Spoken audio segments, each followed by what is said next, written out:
Hey there, Alannah.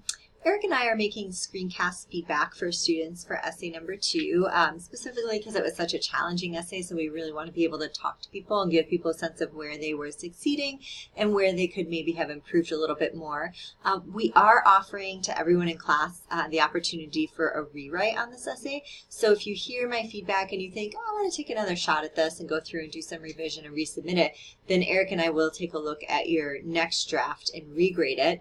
But I also understand that you've been playing catch up for a few weeks, and so that may just sound really overwhelming, and you may think, okay, I just need to move on to essay 3. I can't spend any more time with this Kant stuff, and that's totally fine too. So it's completely up to you how you want to move forward. But let me just start by saying that Eric and I were both very impressed that as someone who had to miss class for a while, right when we were kind of dealing with all of that tricky Kant stuff, you seem to get a lot of it, enough of it to be able to write the paper. And so we were really impressed that you were able to work through the class materials on your own timeline. That was a little different from when we were going through it as a class. And without much assistance from us, you were able to get as much as you did out of the Kant reading and the Kant activities. And so we were really happy about that. And so I'm just going to walk you through and give you some feedback to consider. So starting with your Kant letter, we're looking at the first paragraph, and you'll notice a big blue star here. I just kind of make some cryptic notes to myself so I can remember what I was thinking at the time. And your intro was really quite strong.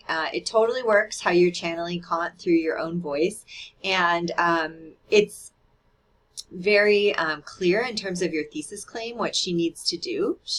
What she's doing is wrong and she needs to tell the truth. And then you give us a little glimpse or preview of what's going to come up in the body of the letter, which is that first formulation and the second formulation. You paraphrase both of those very nicely. And so just a very successful introduction setting the stage.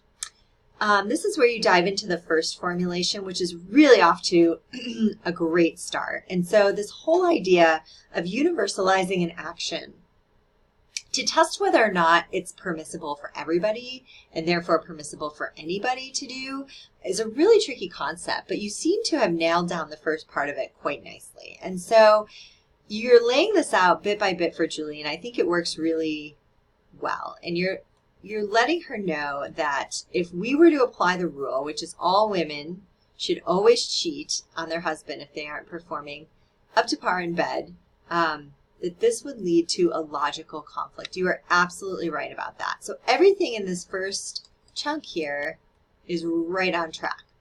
When we get down to the yellow highlighted part, that's where things get off track a little. So you're right when you say the answer is no. All married women could not cheat when they weren't sexually pleased because it would be breaking your vows not to cheat. Okay, let's stop there.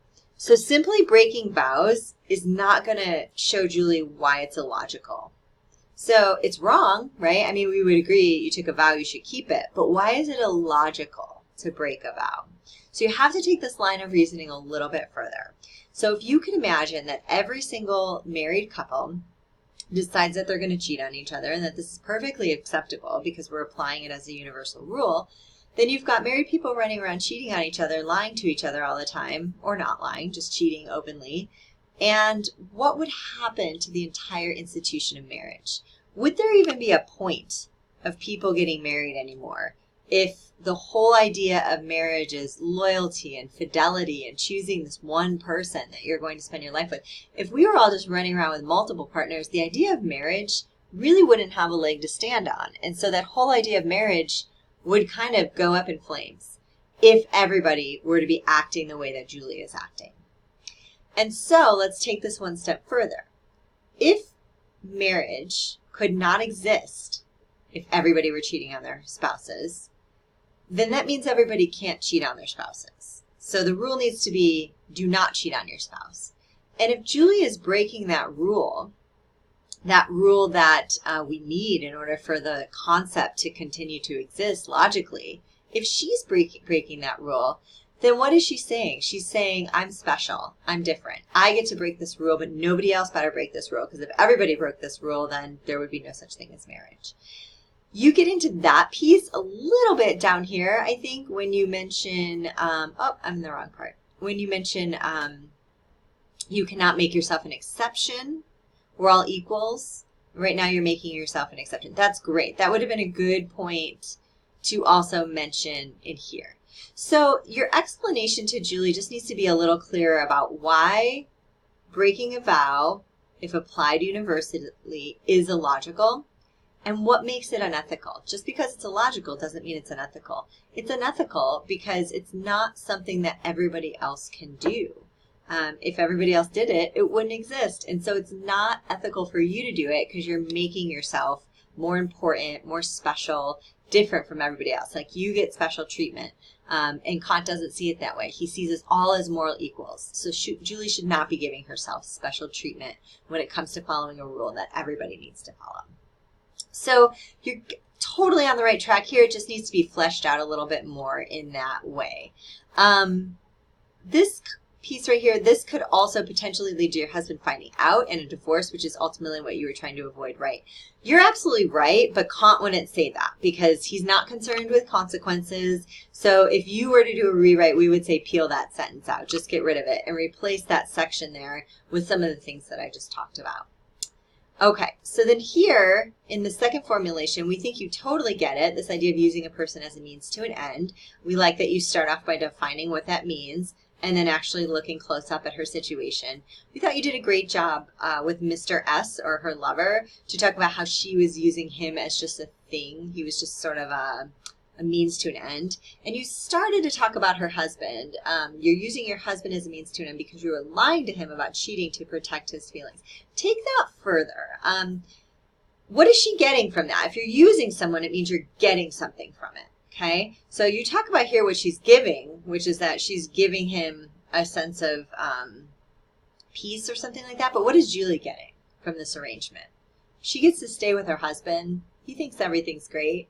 What is she getting? By undermining his ability to know the truth and to make decisions about his marriage, fully informed of what's going on, by robbing him of that, what does she get that she wouldn't be able to get if she was honest with him?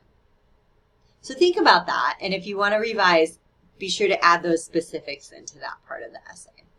Okay, so then moving on to your essay, one of the things that Eric and I both really loved was just your voice and how you start with, oh, Julie, you know, we always want the best of both worlds, but we can't have it that way. You have such a nice, warm and welcoming, empathetic voice, and so I think that that first paragraph really lets Julie know that even though you're not going to agree with her and even though you're going to offer some tough advice, you do empathize with her, you're on her side. And that's a great way, rhetorically speaking, to gain connection with your reader, to gain your reader's trust. And so that works really well. So nicely written. It's all very smooth and easy to read. We thought you had two really good ideas in here that you were on the road to developing, but maybe haven't developed enough. And so the first idea is this kind of what if this were happening to you? So it's the imagine if you put yourself in your husband's shoes. So let's think about it this way. Julie thinks the marriage is great, but that's only because she has the whole picture. She has access to the truth and she's getting all of her needs met. Would her husband agree that their marriage was great if he knew the whole truth in the situation? So again, this idea of our marriage is great is only coming from Julie's kind of selfish perspective.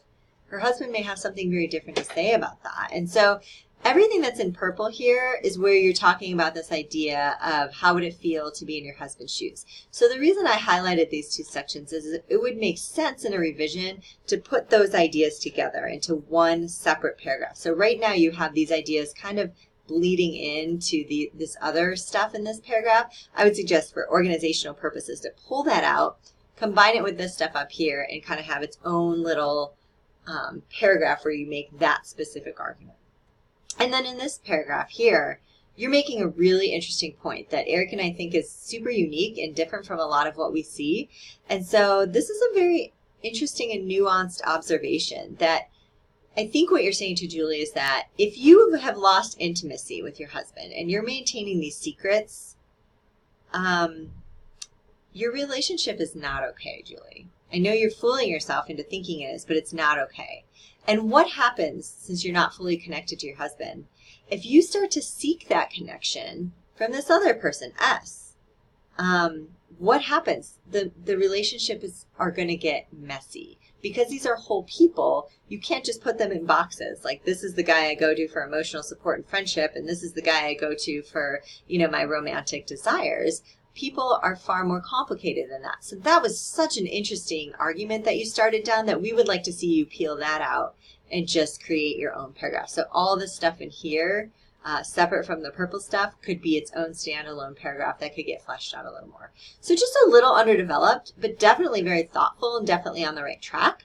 And so I have gone on long enough. You're probably sick of hearing my feedback at this point, but thank you for taking the time to listen. And if you look below this video, you'll see a code word. And if you can just email that code word to me and to Eric, we will give you extra credit for watching this video. So the code word and then the revision is completely up to you. We would like you to have it done probably within the next week if you're going to revise. So just let us know either way. Thanks so much, Alannah.